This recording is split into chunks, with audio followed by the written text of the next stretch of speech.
Welcome. We're getting ready to get started in a couple minutes. We'd just like to ask everyone to please take their seats. And if you wouldn't mind, please turning off your cell phones. We're going to be live streaming this, so we don't want all that beeping and texting and cell phones on. So we'll get started in just a few minutes.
Good afternoon.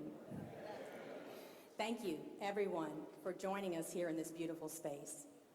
If you can feel an excitement and an energy in the air, well, you are right, and you are not alone. My name is Caroline Fayard, and I am here today to introduce my friend, Judge Arthur Hunter.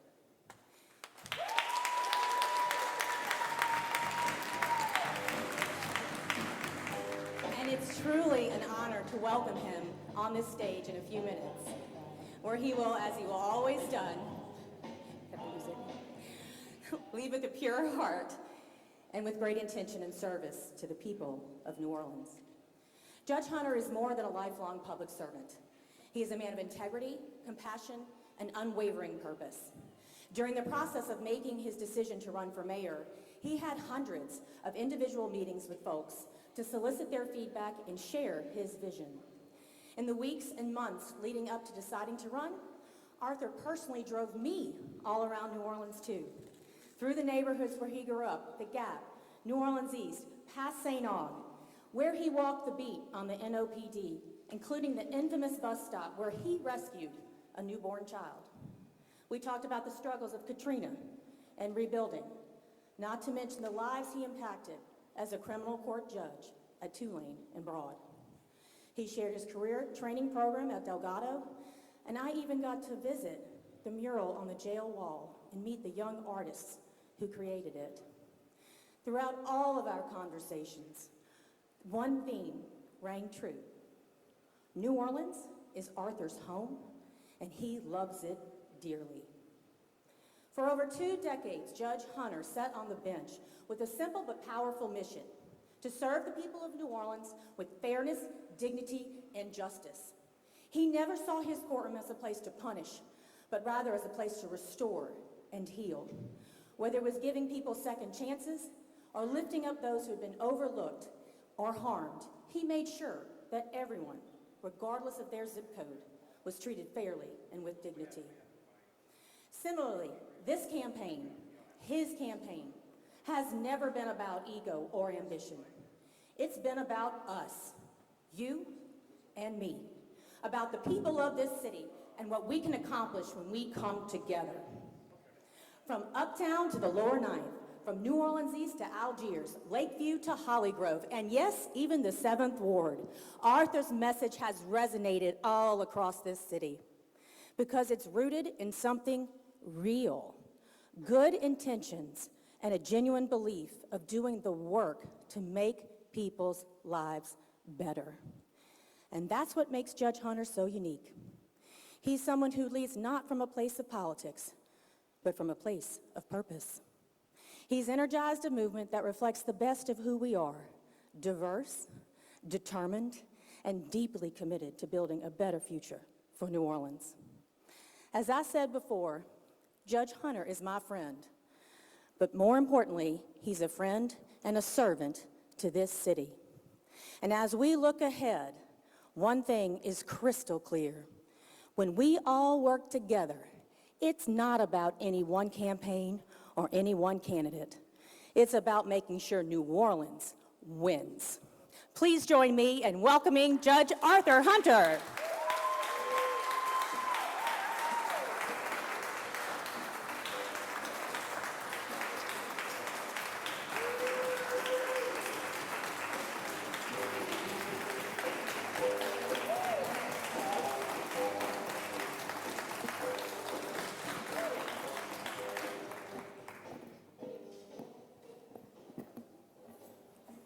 Welcome. As I look around this room, I see my supporters, I see Royce's supporters, but you know what I also see?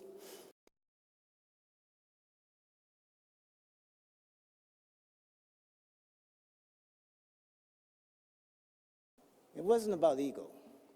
It wasn't about ambition. It was about service. It was about stepping up for our city, for the people who work hard every day, raise families here, and want 2-a-week garbage pickup, and stop paying for busted tires. And believe, like I do, that New Orleans needs a true servant leader. This campaign has always been rooted in one idea: that we deserve leadership that puts people first. I ran because I wanted to continue to put my head down at a desk, day in and day out, and work our city and for our people. To fight for safer streets, stronger neighborhoods, and a government that actually works for the people. And I haven't been on this journey alone. From the very beginning, I have the love and support of my wife, Charlotte, who was my college sweetheart. Her strength has carried me through the highest and hardest moments of my career. I want to thank my son and my grandchildren as well, even though I'm just a cash app for them.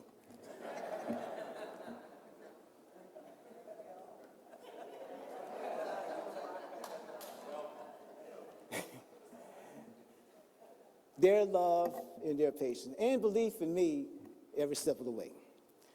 Everything I do with them in mind and for their futures. I've also been blessed to have some incredible friends and allies standing beside me. People like Dickie Brennan, Caroline Fayard, my former NOPD buddy Tracy Fulton, Don Hubbard, Sidney Bartholomew, Louis Charbonnet, and others. This campaign was powered by a diverse, committed, and passionate team, led by Irma Trunkle, there she goes, and driven by the energy of folks like Rashid, my sidekick, and honestly my second son, because everybody thought he was my son. Every one of them believed in the mission and gave their heart and soul for our city. And last but certainly not least, Jock and Mark Morial, who I've known since we were hitting the streets for Mayor Ernest Dutch Morial. Jock and Mark have been there since the beginning, and I will never forget that. And Jock, why is it lately we seem to be making brick without straw? But the greatest honor of this journey has been hearing from the people whose lives I've touched throughout my career. People like Katina Curley, Keyshawn Harris, Tyrone Ford, and T. Darrell Scott. These are folks who came through my courtroom and walked away with a second chance for them and their families. Their stories remind me every day why public service matters and why we must lead with compassion, not just conviction. Over the past few days, Royce Duplessis and I stood on stages together, sometimes having too much fun, at forums, community events, and neighborhood meetings. And time again, we heard ourselves echoing each other. We shared the same vision for our city, a vision rooted in making our neighborhoods safer, not just through more police officers, but through smarter policing, stronger community trust, and crime prevention strategies that actually work. A vision centered on giving our children a better future through education, mentorship, opportunity, and accountability. And a vision that recognized we must revitalize the city from the neighborhood I grew up in, the Gap in New Orleans East, to my home in Gentilly, to my friends and supporters in Algiers, Lakeview, and the Ninth Ward, and everywhere in between. Now, Royce and I may have taken different paths, but we come from the same soil. We both grew up on NOLA playgrounds, even though we beat Pontchartrain Park all the time. We're both graduates of St. Augustine High School, and we're both lawyers. We've worked side by side in real criminal justice reform. We've been in the trenches, not just talking about change, but making it happen. And we are both sons of this city. Of course, we have our differences too. I wear glasses, he doesn't. I've got a few more years on him, but even though he's younger, I still have my hair.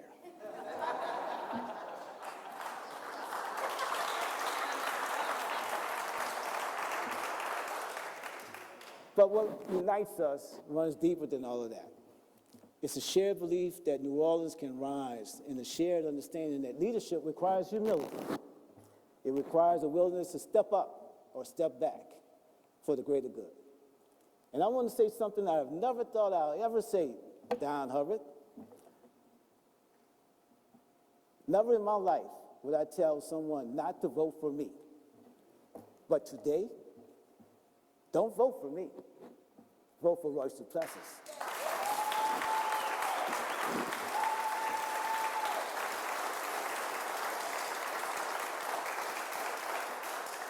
Because this is bigger than me. It's about the kind of leadership our city needs, the kind that Royce and I share. Not leadership that seeks power, but leadership that seeks to serve. Leadership rooted in showing up every day for the people, not to be served, but to serve. So today, I am officially ending my campaign for the mayor of New Orleans. But let me be very clear. I'm stepping out the race. Doesn't mean I'm stepping away from the work or even the campaign trail. I'll still be here.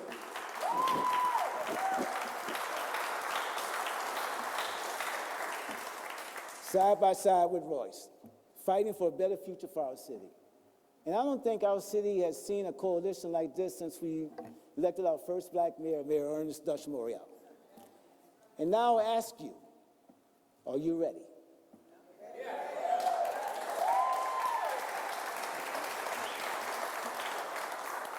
Are you ready to do the work? Are you ready to leadership that listens? Are you ready to restore trust, rebuild hope, and finally get this city back on track? Are you ready for our city to have the leadership we all deserve?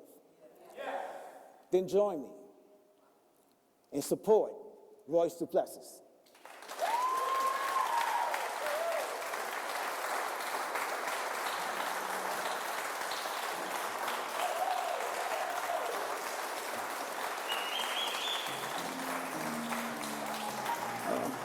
Yeah, I'm not finished. I'm not finished. I'm not finished. Reminds me of being back in the courtroom. I'm not finished. Now, it is my honor to introduce my friend, my Purple Knight brother, and the next mayor of the city of New Orleans, Senator Royce Duplessis.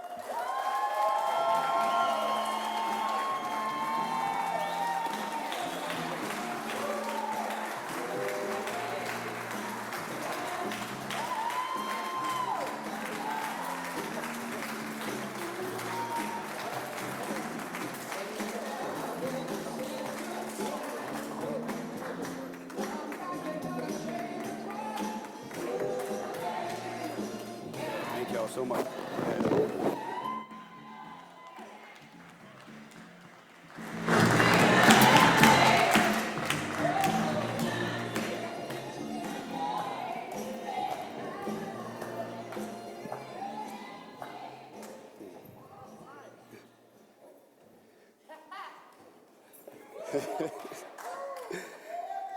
Good afternoon. Good afternoon. Thank you. Thank you all for being here. Thank you. I want to begin by expressing my deep respect and heartfelt gratitude to someone that I've admired for years, the Honorable Arthur Hunter.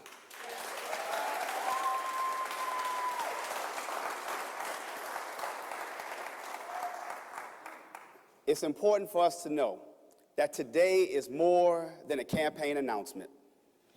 Today is a moment of unity, a moment of courage, and a moment of hope for the future of our great city.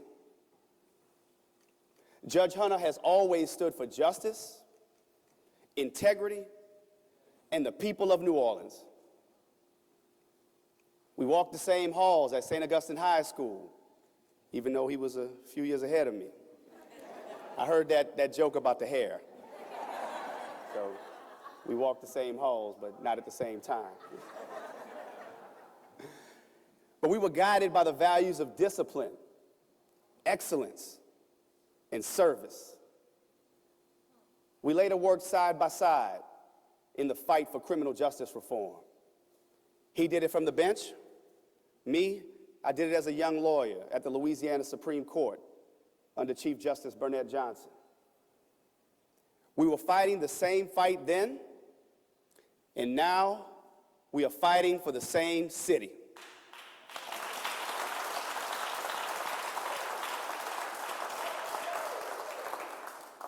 Today, Judge Hunter is making an extraordinary and selfless decision to end his campaign and join this movement to build a stronger, a safer, and more united New Orleans.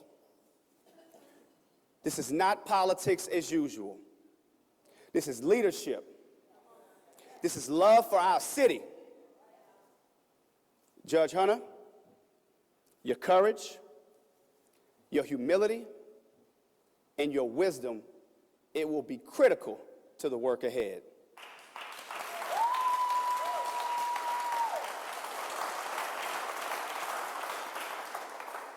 I'm honored to have you not just as a supporter, but as a partner, a trusted advisor, and a friend.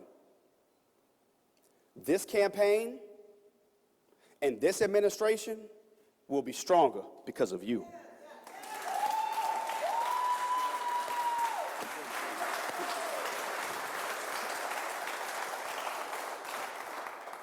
You see, we both know what's at stake. We know our city is at a crossroads. And we know that change can only happen if we come together.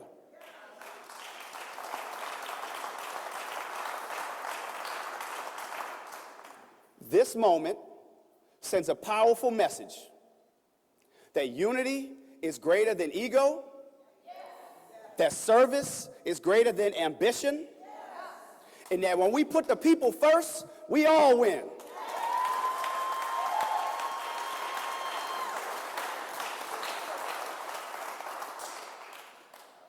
For too long, New Orleans has been divided by politics, by race, by class, and by mistrust.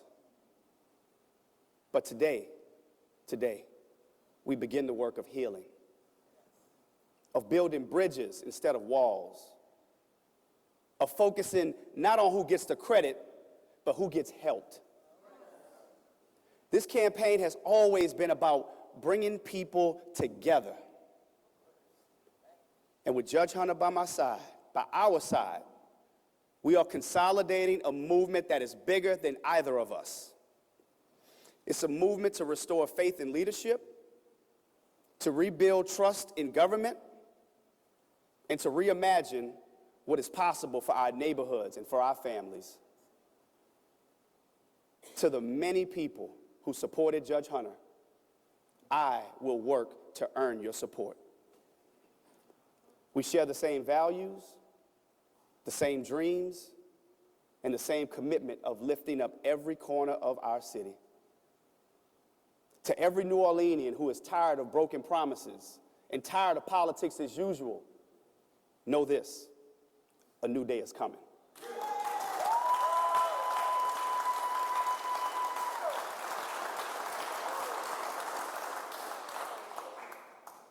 And together, we will write the next chapter for this city that we love. Judge Hunter, thank you.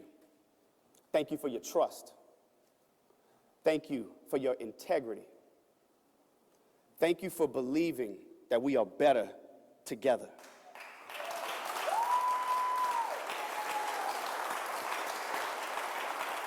Now everyone, let's go win this race.